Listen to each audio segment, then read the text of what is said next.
መንፈስ ቅዱስ ለምን ያስፈልገናል? መንፈስ ቅዱስ ለምን ያስፈልገናል? ወገኖቼ አሁን አንድ ጥያቄ ልጠይቃችሁ። መኪና ያለ ነዳጅ፣ ስልክ ያለ ባትሪ ወይም ሰዓት ያለ ቻርጅ ሊሰራ ይችላል? አይችልም። የእኛም ሕይወት ያለ መንፈስ ቅዱስ ልክ እንደዚሁ ነው። መንፈስ ቅዱስ ለሃይማኖተኞች ብቻ የተሰጠ ስጦታ አይደለም። ለእያንዳንዱ ሰው ሕይወት የግድ የሚያስፈልግ መሰረት ነው።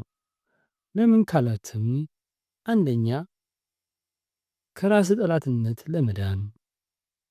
ትልቁ ጠላታችን ሰይጣን ብቻ አይደለም፣ የራሳችን ሐሳብ ቁጥጥር ያለፈው ስሜት ጭምር ነው። ራስን መግዛት አቅቶህ በቁጣ በዝሙት ወይም በሱስ ስትታሰር ያኔ ነው መንፈስ ቅዱስ የሚያስፈልግህ። እሱ ሲመጣ በራስህ ላይ ንግስናን ይሰጥሃል፣ እንድታዝበት ያደርግሃል። ያለ እርሱ የራስህ ስሜት ባሪያ ነህ። ሁለተኛ በውሳኔ ላለመሳሳት። በዚህ በውሸት በበዛበት ሰዓት የእውነት የትኛው ደግሞ ተንኮል እንደሆነ መለየት በጣም ከባድ ነው። መንፈስ ቅዱስ ግን እንደ ውስጣዊ ራዳር ነው። ያመለክትሃል። መጥፎ ሰው ሊያታልላችሁ ሲመጣ ወይም የተሳተ መንገድ ላይ እንደቆማችሁ ስታውቁ በውስጣችሁ ጭንቀት በመፍጠር ያስጨንቃችኋል። ያለ እርሱ አይን እያላችሁ እውር ናችሁ። ሶስተኛው እውነተኛ ሰላምን ለማግኘት። ዓለም ሰላም የምትሰጣችሁ ሁኔታዎች ሲመቻችላችሁ ብቻ ነው። ገንዘብ ሲኖራችሁ፣ ሰው ሲያከብራችሁ። መንፈስ ቅዱስ ግን ሁኔታዎች ባልተመቻቹበት፣ ኪሳራና ችግር መከራ ባለበት መሃል አይዞህ የሚልና ልብን የሚያሳርፍ ሰላም ይሰጣል። ይህ ሰላም በገንዘብ አይገዛም። አራተኛ ለተፈጠርንበት ዓላማ። ሁላችንም የተፈጠርነው ለትልቅ ነገር ነው። ነገር ግን ብዙዎቻችን ተራ ሆነን እንቀራለን።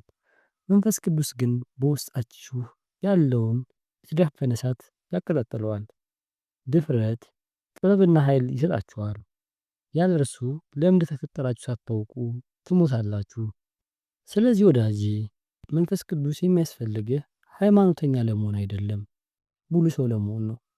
ዛሬ ድምፁን ስትሰማ አቅም የለኝም፣ አንተ ግን አቅም ይሁን፣ አንተ አቅሜ ነህ ብለው። እሱ ካንተ ጋር ከሆነ ሰላምህ አይታወክም፣ ውሳኔህ አይሳሳትም፣ ልብህ ብሩህ ይሆናል። በአእምሮህ ላይ ትሰለጥናለህ፣ ጠላትህም ድል አይነሳህም።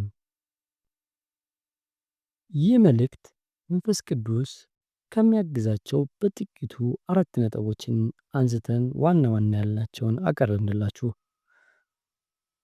ጥበብ የተሰኘ ቻናላችንን ሰብስክራይብ በማድረግ እንደዚህ ለሰው ልጅ ሕይወት የሚጠቅሙ ነገሮችን ስለምንለቅ ሁላችሁም የደውል ምልክቷን በመንካት ሰብስክራይብ በማድረግ ቤተሰብ ሁኑ። ሀሳብ ካላችሁ ኮሜንት ላይ ሀሳባችሁን ስጡን፣ መልስ እንሰጥበታለን።